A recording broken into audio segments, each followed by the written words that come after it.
విశాఖను అన్ని రంగాల్లో అభివృద్ధి చేసే దిశగా ప్రణాళికలు సిద్ధం చేస్తున్నట్లు రాష్ట్ర ముఖ్యమంత్రి వైఎస్ జగన్మోహన్ రెడ్డి అన్నారు. మంగళవారం విశాఖలోని రాడిసన్ బ్లూ హోటల్లో విజన్ విశాఖ పేరిట ప్రత్యేక కార్యక్రమం నిర్వహించారు. ఈ సందర్భంగా సీఎం జగన్ మాట్లాడుతూ విశాఖను ఎకనామిక్ గ్రోత్ ఇంజిన్లా మారుస్తామని, విశాఖ ఇంకా చాలా అభివృద్ధి చెందాల్సి ఉందన్నారు. అమరావతి రాజధానికి మేము వ్యతిరేకం కాదని, అమరావతి శాసన రాజధానిగా కొనసాగుతుందన్నారు. స్వార్థ ప్రయోజనాల వల్ల విశాఖ ప్రయోజనాలు దెబ్బతింటున్నాయని, వచ్చే ఎన్నికల్లో గెలిచిన వెంటనే విశాఖ నుంచే పాలన కొనసాగించడమే కాకుండా ఇక్కడే ప్రమాణ స్వీకారం చేస్తామన్నారు. You all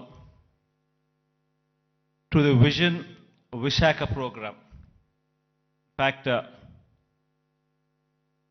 today all of us are gathered here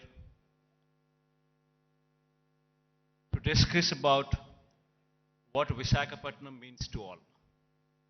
Why is this state?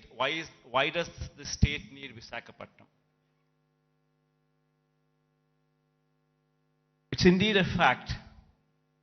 Post-bifurcation, the successor state, that is the current state of Andhra Pradesh, has rendered a more an agrarian one. In fact, if one were to compare the figures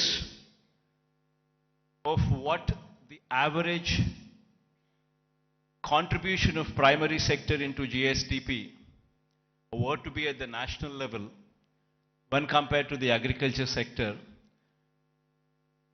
we would come across a figure of 17 to 18% at the national level.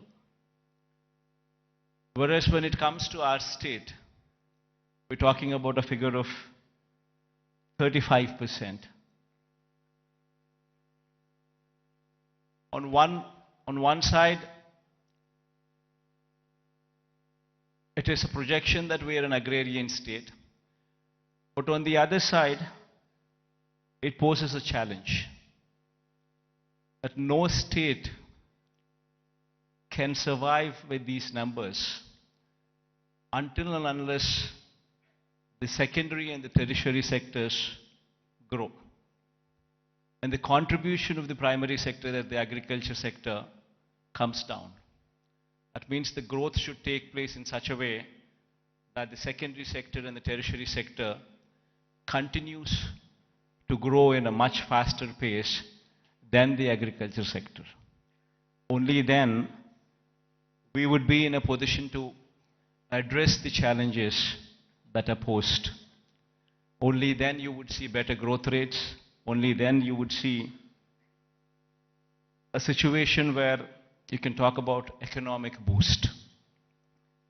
In fact, so much so is the challenge posed by the bifurcation that in fact we have lost out on Hyderabad. Now why is it that Hyderabad is so very important to us, and why is it that we losing Hyderabad has an impact on the state?